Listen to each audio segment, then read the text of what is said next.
last week, it looks as though, God knows, but it looks as though, and based on all calculations, based on all the empirical evidence, based on all the circumstances that I was in, I should have been mourning the death of my young 16-year-old brother.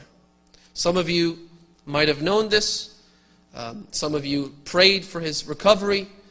A 16-year-old boy who's otherwise healthy, doesn't even eat junk food, he doesn't drink carbonated drinks, he's perfectly healthy. And as I was walking with him, suddenly he collapses to the ground, begins to seize, goes through a very severe seizure.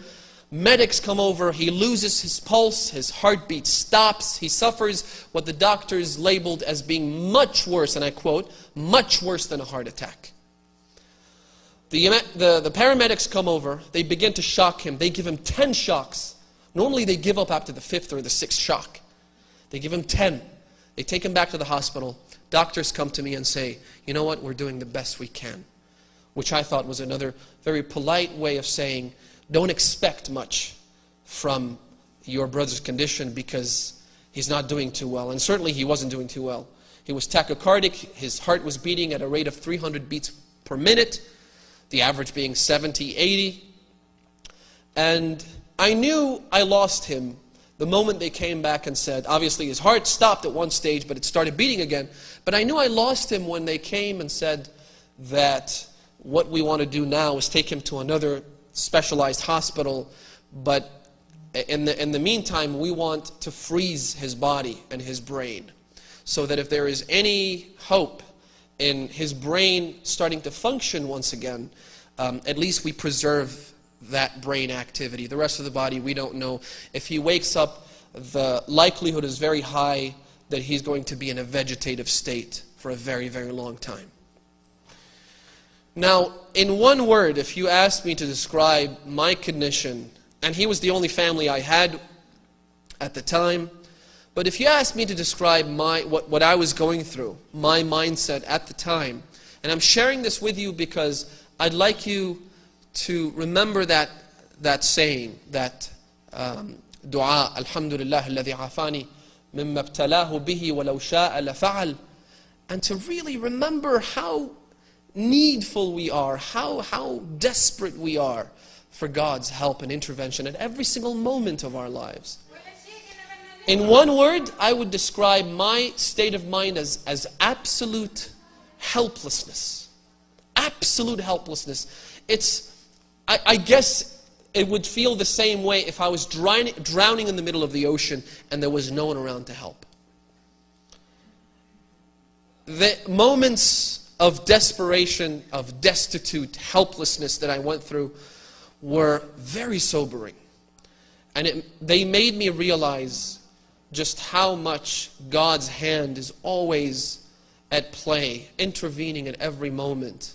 When the natural circumstances are leading this 16-year-old boy to nothing but his inevitable end, to nothing but death, which is what the doctors were talking about, trying to give me hints and glimpses. I don't know what I was going through, but they were all trying to comfort me in anticipation of the moment where somebody, the social worker perhaps, would have to come up to me and say, we've lost him and I'm sorry. And in those moments, I felt, Ya Allah, you're the only one who can help. And I kept saying that to the doctors afterwards. I said, you know what, with all due respect, thank you for everything that you've done. May God bless you.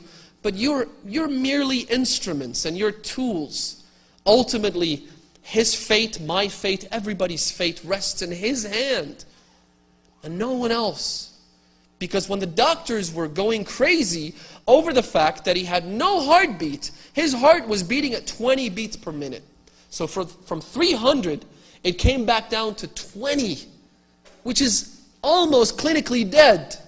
And yet, he had high blood pressure.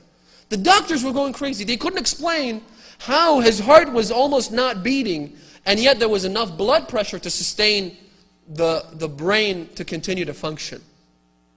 The doctors themselves couldn't explain medically what he was going through. And I kept saying, Ya Allah, It's you and you alone. Allahumma, this is a beautiful dua. Try and memorize it. If you can't, look it up online. Or if not, just send me an email and I'll send you a copy.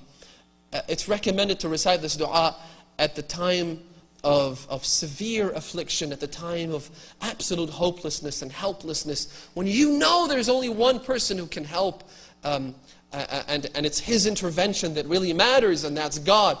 Allahumma inni atawajjahu ilayka binabiyyika nabiyya ar-rahmah. Oh Allah, I turn to you in the name of your messenger, the messenger of mercy. بنبيك نبي الرحمة وأهل بيته الذين اخترتهم على علم على العالمين اللهم فذلل لي صعوبتها. Oh Allah, relieve me of its difficulty. Make its difficulty easy for me to endure. فذلل لي صعوبتها وحزونتها واكفني شرها فإنك أنت الكافي المعافي والغالب القاهر القادر. You are the supreme. You are the one and the only. You're the one who controls every little thing in this world. Everything else is just recreation, pageantry, distraction, worthless, petty toys. Now he's sitting right there today.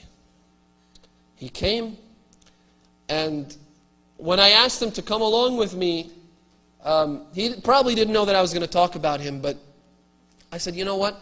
I want him to be a testimony. Where's he sitting? Right there, in the second row.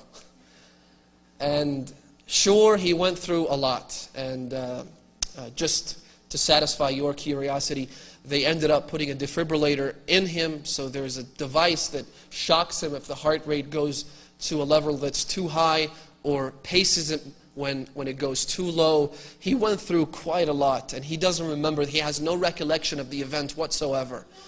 And I really, truly believe, and we all believe this, but every once in a while, Allah subhanahu wa ta'ala gives you these sobering signs of His presence. He gives you a reason to know without a shadow of doubt that He's in charge. That He's in charge. And I believe that to me, to him, to our entire family, this was one of those moments where he was, my father keeps saying that God gave us Muhammad Kadhim twice. The first time when he was born, and the second time when He literally brought him back from death. And it happened because of two things: dua and the holy dust of Imam al-Husayn's tomb. Turbat al-Husayn. Allahumma salli.